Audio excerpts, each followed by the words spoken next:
Why choose this as our goal?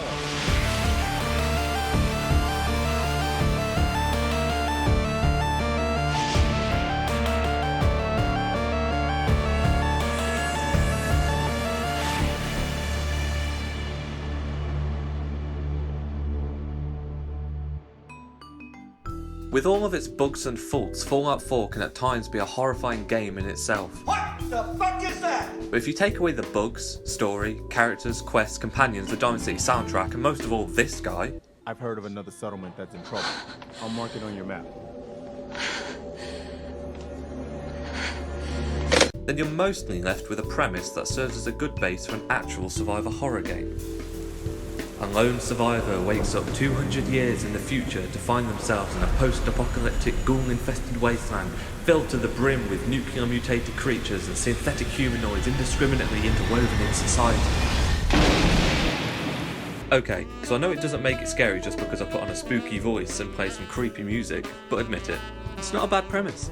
So with the infinite power of modding, I wanted to see just how far I could push this game to become the ultimate horror experience. But first, we need to find out what exactly makes a game scary. I remember my first time playing Outlast, a story-driven horror game released in September of 2013. In the beginning I was terrified. The scarce lack of batteries to power your only light source made the game feel like you was always on your last life. And the lack of backstory before being thrown straight into that hellhole of a psychiatric hospital made me feel terrified at what horrific monster could be around any corner. But after an, although admittedly spooky, first couple of hours, I wasn't left with any of those same feelings as before. Aside from the occasional jump scare, I found myself mostly unscared, just trying to outsmart the enemy AI to get to the next area.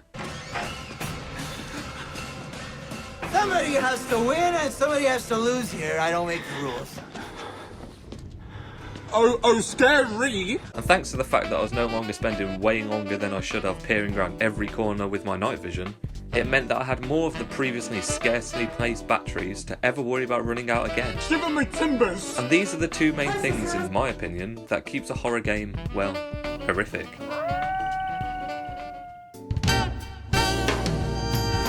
The first is a lack of supplies, or more importantly, the lack of a means to kill whatever creature it is you're running from. In about every horror film ever, as soon as the antagonist comes into possession of a gun granting the ability to shoot the little cretins in the head, it immediately strips away their threat, and thus you stop being scared. Finally, the alien is running away from me in this game. Remember this scene from The Walking Dead? Fast forward to about 20 seasons too many later to this scene. Notice the difference? The key here is the feeling of always being on the back foot, always being at a disadvantage to the monster. A show that did this mostly right was Game of Thrones. Throughout every single season, the viewer was constantly reminded that we, nor the characters, had any freaking idea how to stop the White Walkers. And that's what makes moments like this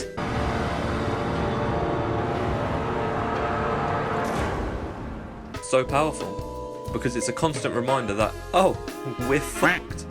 And I know these aren't examples of actual horror films, but you get my point.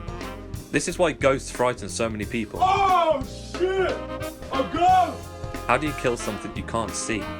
And that leads us on to the second thing that makes a good horror experience, the power of the unknown.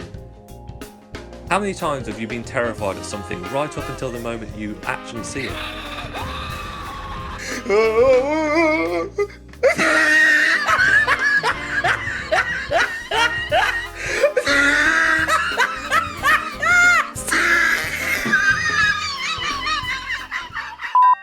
A Finnish research team at the University of Turku conducted a study to test neural activity in the brain in response to watching horror movies.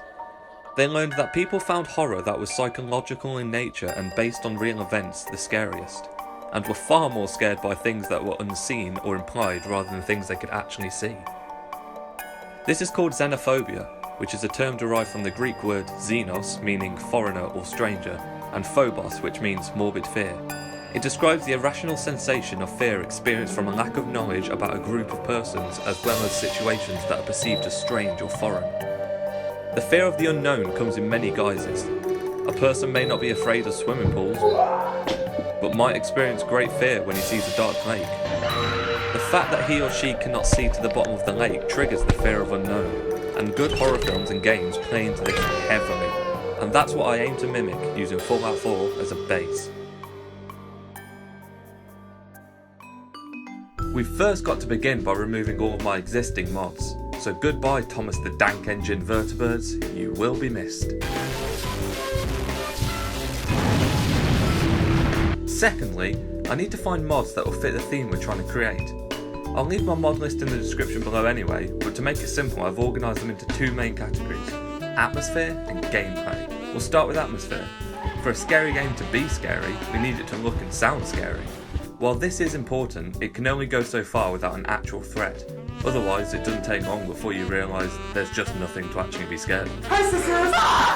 I've tried to keep a good balance of thematic mods and purely visual mods in order to not only create the kind of look we're going for, but also make the game look nice in the process.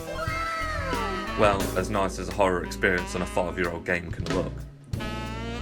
And with a little mixture of EMBs, lighting mods, flora overhauls, a few texture packs here and there, and a couple of mods to tweak the weather patterns, I believe I've done pretty well.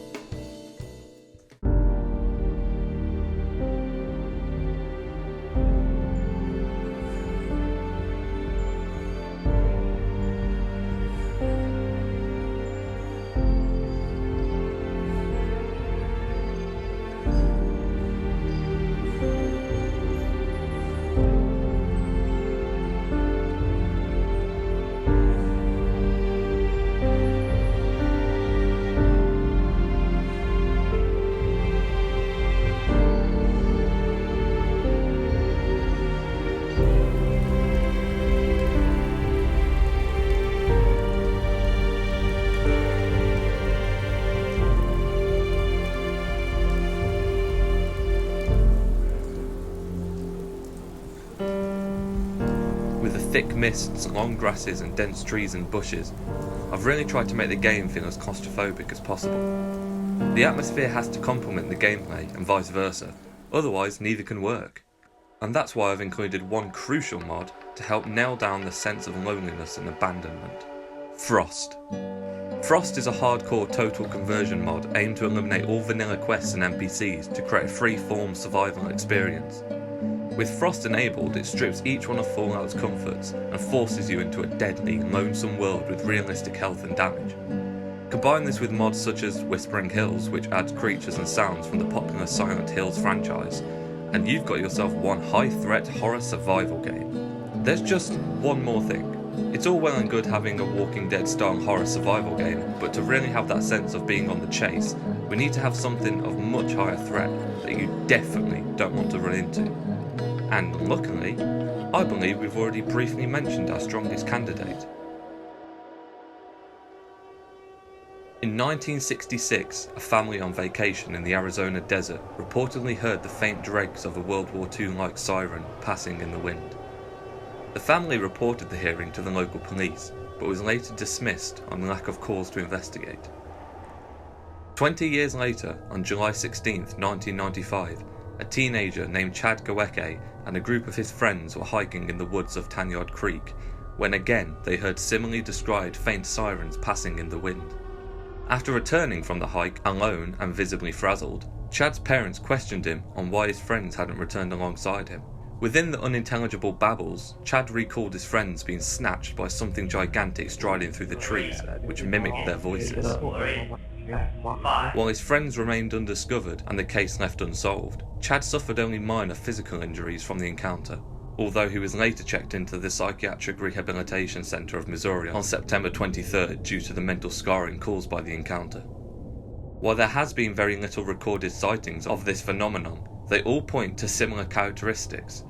A gigantic creature with multiple trilateral shaped heads resembling that of sirens, which was later popularised by the video game Siren Head, which coined its name, and depictions were created based upon ancient cave paintings dating back to 11,000 BC of a similarly described creature engaging in combat with ancient humans across the North American continent.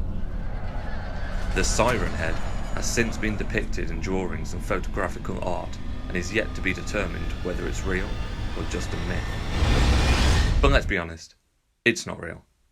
But it makes for a creepy antagonist for our Fallout 4 horror game, and he's already included in the Whispering Hills mod mentioned earlier, which is nice.